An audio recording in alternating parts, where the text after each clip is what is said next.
Hello guys, myself Manish Yadav. I have tell about 5 year plan. Okay, 5 year plans की जो says फार यानी first से लेकर जो 8 तक था वो पहले वाली वीडियो में दिए गए हैं, तो नीचे डिस्क्रिप्शन में लिंक मिल जाएगा, देख लेना। अब यहाँ से चलते हैं। 5 year प्लान के अंदर आता है 9th 5 year प्लान। ओके,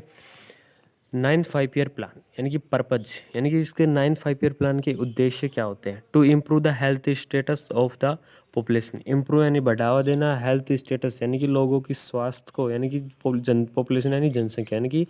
जनसंख्या के अंदर लोगों के जो स्वास्थ्य का जो स्टेटस होता है उसका इम्प्रूव करना है, यही इसका क्या था, पर्पज था। उसके बाद इसकी अप्रोच देख लेते हैं, यानी कि 9th 5 year प्लान की क्या क्या अप्रोच है। टू इम्प्रूव यानी कि बढ़ावा देना और एसेस करना, and to enhance the quality of primary health care. और एनहेंस यानी जांचना, या यद्यपि यानी जो क्वालिटी यानी कि जो गुणवत्ता होती है प्राइमरी हेल्थ केयर की, वो क्या करना, इम्प्रूव करना। अर्बन एंड रूरल, अर्बन यानी शहरीकरण, एंड रूरल यानी ग्रामीण क्षेत्र, यानी कि ग्रामीण और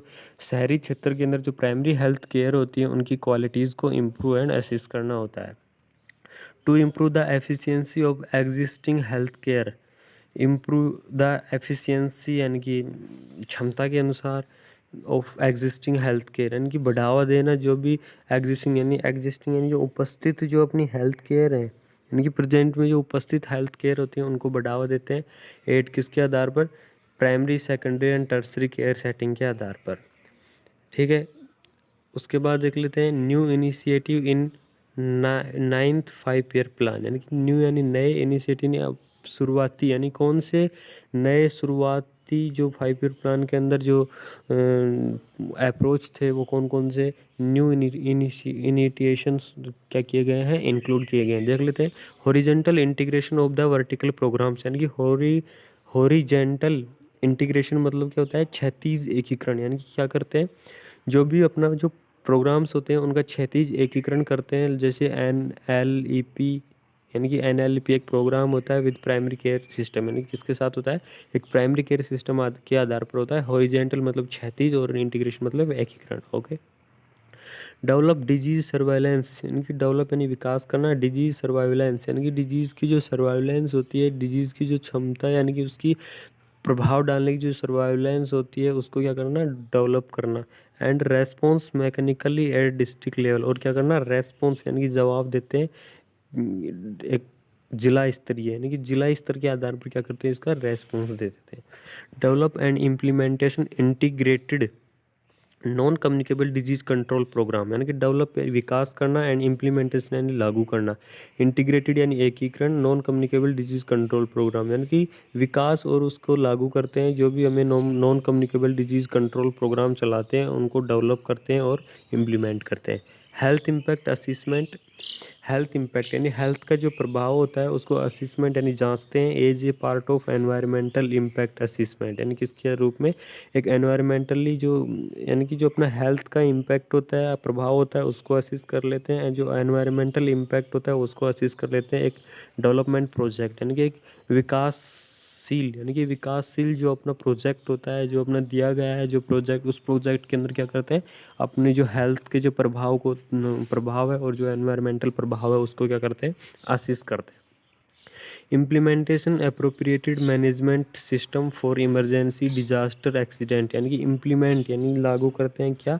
अप्रोप्रिएटेड मैनेजमेंट, यानी कि एक मैनेजमेंट लागू करना चाहिए। एक छोटा सा इमरजेंसी के लिए, डिजास्टर के लिए, या कोई भी अचानक से जो एक्सीडेंट हो जाए उनके लिए क्या करना चाहिए, एक मैनेजमेंट इम्प्लीमेंट करना चाहिए। उसके बाद देख लेते हैं screening for common nutritional deficiency specially in rural in vulnerable disease, यानी कि स्क्रीनिंग यानी कि जांच करना, स्क्रीनिंग मतलब जांचना, फॉर यानी के लिए, कॉमन न्यूट्रिशनल डेफिशिएंसी यानी कि जो सामान्य जो अपनी न्यूट्रिशंस की, भोजन की जो कमी होती है उसको स्क्रीनिंग कर लेते हैं किसके अंदर, वल्नरेबल्स के अंदर। ओके, यानी कि जो एरिया होते हैं ना स्क्रीनिंग के, उसके अंदर देख लेते हैं। उसके बाद देख लेते हैं, अब आता है 10th 5 year प्लान, यानी कि 10th 5 year प्लान क्या होता है। During the 10th 5 year plan effort will be further intensified to improve the health status of the population यानी इसमें क्या बताया गया है कि जो ड्यूरिंग यानी के दौरान यानी कि 10th जो 5 ईयर प्लान है उसके दौरान क्या बताया गया है, इम्प्रूव किया जाता है किसको, health status of the population, यानी कि जो जनसंख्या है उनके हेल्थ स्टेटस को बढ़ावा दिया जाता है बाई यानी कि किसके द्वारा, ऑप्टिमाइजिंग यानी प्राप्त करके, coverage and quality of care यानी कि कवरेज और जो क्वालिटी यानी कि जो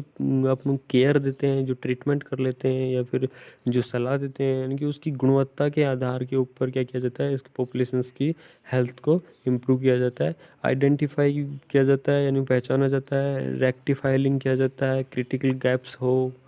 ठीक है, manpower, equipment, essential diagnostic, reagent and drugs, ये सभी क्या दी जाती है, एक पॉपुलेशन होती है उनके हेल्थ स्टेटस को इम्प्रूव करने के लिए दी जाती है। जो 10th 5 ईयर प्लान था उसका टारगेट क्या था, रिडक्शन यानी दूर करना, पॉवर्टी रेशियो यानी कि पॉवर्टी यानी कि गरीबी का जो रेशियो होता है उसको दूर करना बाई 5% बाई 2007, यानी कि 2007 के अंदर 5% था एंड 15% बाई 2012 यानी कि 2012 के अंदर इनका क्या टारगेट था, यानी कि गरीबी को दूर करना, यानी कि 5% 2007 तक और 15% 2012 तक। ओके, और जो प्रेजेंट का जो इसका स्टैटिक्स है वो कितना है, 2002 के अंदर 2000 के अंदर इसका जो स्टैटिक्स था वो 28.6 था। अब दूसरा टारगेट देख लेते हैं, ऑल चिल्ड्रन इस स्कूल यानी कि सभी बच्चे स्कूल के अंदर हों, ये 2003 का टारगेट था, और all children to complete 5 year of the schooling यानी कि सभी चिल्ड्रन अगर 5 साल के जो बच्चे होते हैं ना वो स्कूलिंग के द्वारा की यानी स्कूल जाने चाहिए, 5 ईयर एज के बच्चे, वो 2007 तक था। अब तीसरा टारगेट दे देते हैं, reduction in the rate of population growth between 2001 and 2011 to 1.62%, दूर करना यानी कि जो डिकेडल जो रेशो होता है ना पॉपुलेशन ग्रोथ का, जनसंख्या वृद्धि का, 2000 किनके बीच में यानी कि 2001 और 2011 के बीच में जो पॉपुलेशन ग्रोथ की जो रेट थी उसको रिडक्शन करना किससे, 1.62% से। चौथा था target, reduction in gender gaps यानी कि जो दूर करना जो भी जेंडर यानी मेल फीमेल के अंदर जो गैप है यानी कि जो भेदभाव है उनको दूर करना इन इलिटरेसी एंड वैग्स रेट्स यानी कि साक्षरता के आधार पर एंड वैग्स के रेट्स के आधार पर जो भेदभाव है उसको रिडक्शन करना बाई एटलीस्ट 50% बाई 2007, यानी कि एटलीस्ट जो 50% होता है वो 2007 तक हो चुका। उसके बाद रिडक्शन ऑफ IMR टू 45 पर 1000 लाइव बर्थ बाई 2007 यानी कि IMR को रिडक्ट करना, यानी कि 1000 जो लाइव बर्थ होती हैं उनके ऊपर जो IMR है यानी कि 45 उनको क्या करना, रिडक्ट करना 2007 तक, ठीक है। उसके बाद देख लेते हैं, उसके बाद increase in illiteracy rate increase यानी बढ़ावा देना यानी कि साक्षरता के अंदर बढ़ावा देना, यानी कि 75% से ऊपर है, यानी कि 75% से क्या करना, साक्षरता के अंदर बढ़ावा देना विद ए प्लान पीरियड, यानी कि किसके साथ, एक प्लान यानी कि एक पहले से ही शेड्यूल बनाया गया है, उस शेड्यूल के प्लान पीरियड के अनुसार। रिडक्शन ऑफ MMR यानी कि MMR को दूर करना टू यानी कि 1000 लाइव बर्थ यानी कि 1000 लाइव बर्थ के ऊपर जो 2% जो MMR है उसको रिड्यूस करना, ये 2007 तक था एंड 1 बाई 2012 है यानी कि 2012 तक एक, ठीक। उसके बाद all village to have access to portable drinking water within plan period, यानी कि सभी विलेज यानी कि जो गांव होते हैं वो क्या करें, जो पोर्टेबल ड्रिंकिंग वाटर होता है ना यानी कि एक प्लान पीरियड के अंदर क्या होना चाहिए, एक ड्रिंकिंग वाटर होना चाहिए, उपलब्ध करवाना चाहिए सभी विलेज को। इसका एक टारगेट था cleaning of all major polluted river यानी कि जो भी प्रदूषित जो नदियां हैं यानी कि पोल्यूटेड यानी प्रदूषण और रिवर यानी नदी, यानी जो भी पोल्यूटेड जो नदियां हैं उनको क्लीन कराना चाहिए, इसका 2007 तक का टारगेट था and other notified store by 2012 यानी कि अदर फिर जो बचा हुआ जो स्टोर था वो क्या था, 2012 तक था। उसके बाद अचीविंग जीरो लेवल, यानी कि अचीविंग करना, यानी यानी प्राप्त किया क्या, जीरो लेवल प्राप्त करना। Increasing of HIV and AIDS, यानी कि इंक्रीजिंग यानी जो बढ़ HIV और जो एड्स का जो जीरो लेवल जो बढ़ रहा है उसको प्रिविलेंस करना, यानी 2007 तक इसका क्या करना, प्रिविलेंट यानी बचाव करना था। ठीक है, उसके बाद देख लेते हैं 25% रिडक्शन, यानी कि 25 reduction in morbidity and mortality, यानी कि 25% रिडक्ट करना, यानी कि दूर करना किसके अंदर, मॉर्बिडिटी एंड मोर्टेलिटी, मृत्यु दर और डिजीज दर के अंदर 25% को रिडक्ट करना चाहिए। ड्यू टू किसके कारण, किसके कारण, मलेरिया के कारण, यानी कि मलेरिया के कारण ये है। इसे मॉर्बिडिटी एंड मोर्टेलिटीज़ के अंदर 25% रिडक्शन होना चाहिए 2007 तक, एंड 50% बाई 20%। ठीक है।